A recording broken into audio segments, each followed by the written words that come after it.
भइले महान। हाय कितना वीर के दिहल कुर्बानी बाटे तो देशवा भइले महान।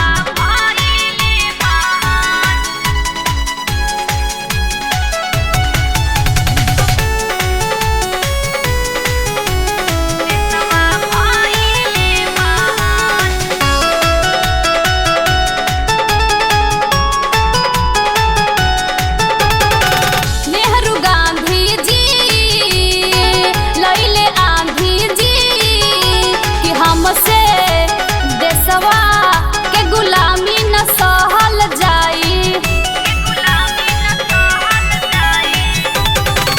नाही रुकेंगे नाही झुकेंगे कि जब से बिलायती के भगावल नाही जाई।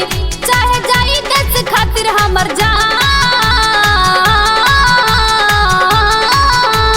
कितना वीर के दिहल कुर्बानी बाटे तब देशवा भइले महान। हाय कितना वीर के दिहल कुर्बानी बाटे तब देशवा भइले महान।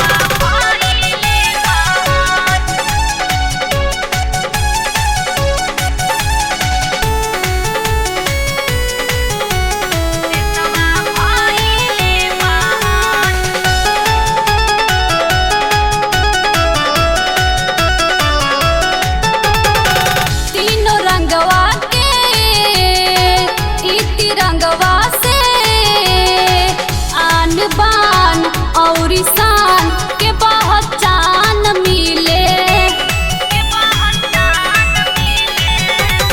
अगस्त महीनवा में खुशी के दिनवा में लहरे ई तिरंगवा आसमानवा खिले। बाबा साहब जी के लिखल संविधान